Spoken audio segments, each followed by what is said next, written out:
군부대 시설의 전문가, 바로 시설직 군무원이 되는 길에 대해 혹시 궁금하지 않으셨나요? 오늘 이 시간 응시 자격부터 합격의 마지막 관문까지 여러분의 모든 궁금증을 정말 속 시원하게 풀어드리겠습니다. 네, 맞아요. 이분들은 군복을 입지는 않지만 군 조직의 핵심을 움직이는 그야말로 민간인 전문가들이죠. 군부대라는 거대한 유기체의 혈관과도 같은 시설들을 책임지니까요. 보이지 않는 곳에서 심장처럼 뛰게 만드는 그런 존재라고 할 수 있습니다. 그럼 본격적으로 알아보기 전에 이 질문 한번 생각해 볼까요? 군부대라는 아주 특수한 공간의 심장을 실제로 뛰게 하는 사람은 과연 누구일까? 그 답이 바로 오늘 우리가 파헤쳐볼 시설직 군무원입니다. 지금부터 그 중요성을 하나씩 제대로 짚어보겠습니다. 자, 오늘은 총 6단계로 나눠서 알아볼 건데요. 먼저 어떤 일을 하는지, 자격 요건은 뭔지, 시험 절차와 합격 전략은 어떻게 되는지 살펴볼 거고요. 이어서 실제 근무 환경은 어떤지, 그리고 최종 합격을 위한 조언까지 완벽하게 정리해 드릴게요.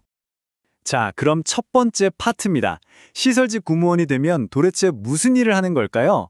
그 핵심적인 역할과 책임들을 지금부터 바로 살펴보겠습니다. 주요 업무는 크게 4가지로 나눌 수 있어요. 먼저 건물이나 도로 같은 기존 시설을 유지하고 보수하는 건 기본이고요. 또 새로운 건설 프로젝트가 있으면 그걸 관리하고 감독하는 중요한 역할도 맡습니다. 여기에 더해서 모든 시설이 안전한지 정기적으로 점검하고 예산이나 계약 같은 행정 업무까지 처리해야 하죠. 정말 다재다능해야 하는 멀티플레이어라고 할 수 있겠네요. 이제 두 번째, 지원하기 전에 이거는 반드시 확인해야 한다. 바로 자격 요건으로 넘어가 보겠습니다. 여러분의 개인 체크리스트라고 생각하고 한번 따라와 보세요. 첫 번째 관문은 바로 영어입니다. 지원하는 급수에 따라 토익, 탭스, 지텔프 점수가 각각 다른데요. 여기서 제일 중요한 포인트가 뭐냐면요. 이 모든 점수는 필기시험일 전까지 반드시 따놔야 한다는 겁니다. 아시겠죠? 미리미리 준비하는 게 정말 중요합니다. 그리고 두 번째 필수 요건, 바로 한국사입니다. 한국사 능력검정 시험에서 지원 급수별로 요구하는 등급이 다른데요. 이것도 영어 성적처럼 사전에 미리 취득해야 하는 기본 자격이니까 절대 놓치시면 안 됩니다. 자, 여기서 합격의 당락을 가릴 수도 있는 아주 중요한 포인트가 나옵니다. 바로 가산점이에요. 특정 기술 자격증이 있으면 무려 최대 5%의 가산점을 얻을 수 있거든요. 이건 정말 엄청난 이점이죠. 7급이랑 9급에 적용되는 자격증이 조금씩 다르니까 내가 목표하는 급수에 맞춰서 전략적으로 준비하는 게 합격으로 가는 지름길이 될 겁니다. 자, 벌써 세 번째 섹션이네요. 지원자들이 합격을 위해서 어떤 시험 절차를 거쳐야 하는지 그 과정을 한번 자세히 들여다보겠습니다. 2026년 일정을 예시로 한번 볼까요?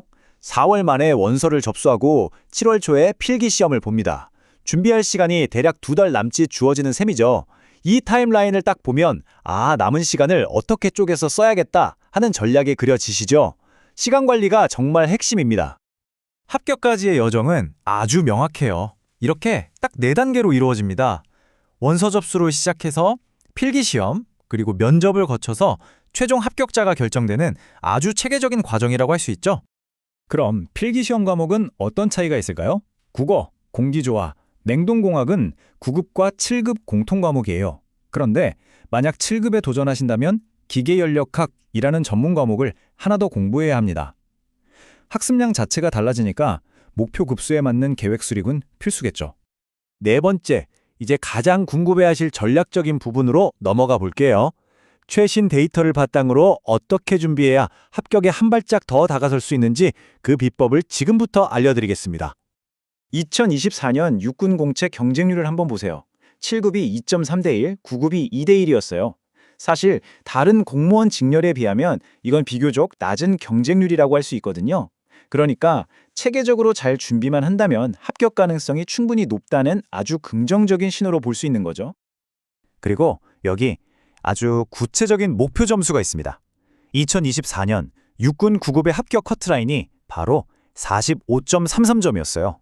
이게 무슨 뜻이겠어요? 여러분의 모의고사 점수가 최소한 이 점수는 안정적으로 넘어야 한다는 아주 명확한 가이드라인이 되는 셈입니다. 그럼 공부는 어떻게 해야 할까요? 시설 직렬은 기술적인 특성이 강하잖아요. 그러니까 그냥 무작정 외우기보다는 원리를 이해하는 데 집중해야 하고요.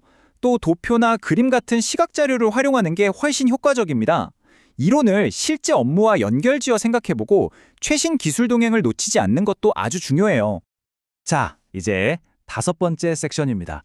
실제 업무 환경으로 한번 시선을 옮겨볼게요. 지원자분들이 가장 궁금해하는 질문들, 제가 여기서 명쾌하게 답변해 드리겠습니다. 아마 많은 분들이 합격한 후의 삶을 그리면서 이 질문을 가장 먼저 떠올릴 거예요. 내가 한번 배치되면 거기서 계속 일할 수 있는 걸까? 바로 순환 근무가 있나요? 라는 질문이죠. 결론부터 말씀드리면 정해진 순환 근무 제도는 없습니다. 하지만 부대의 필요에 따라 또는 본인이 요청하거나 승진을 하는 등 특정 상황에서는 근무지가 바뀔 수 있어요. 특히 해군의 일부 직책은 이동이 상대적으로 잦을 수도 있다는 점, 이건 미리 참고해 두시면 좋겠습니다. 드디어 마지막 섹션입니다. 최종 합격자는 과연 어떻게 결정되는지, 그리고 합격의 문을 활짝 열기 위해 어떤 마음가짐이 필요한지 핵심적인 조언을 드리겠습니다. 최종 합격의 가장 중요한 비밀이 바로 여기에 있습니다. 필기시험 점수와 면접 점수가 정확히 반반, 50대 50 비율로 합산된다는 거예요. 이게 뭘 의미할까요? 필기시험을 아무리 잘 봤어도 면접에서 뒤집힐 수 있다는 뜻이고 그만큼 면접의 중요성이 필기시험과 동등하다는 겁니다. 절대 소홀히 해서는 안 되겠죠? 그리고 이 모든 과정을 관통하는 단 하나의 가장 강력한 성공 비결이 있다면 바로 이것입니다. 꾸준함이 가장 중요하다. 단기적인 성과에 일희일비하지 않고 장기적인 계획을 세워서 매일 한 걸음씩 나아가는 것. 그것이야말로 최종 합격으로 가는 유일한 길이라고 할 수 있습니다.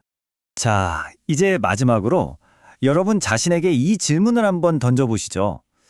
나는 나의 전문성으로 국가에 기여할 준비가 되었는가? 이 질문에 대한 여러분의 확신에 찬 대답이 합격으로 가는 긴 여정의 훌륭한 동력이 되기를 진심으로 바랍니다.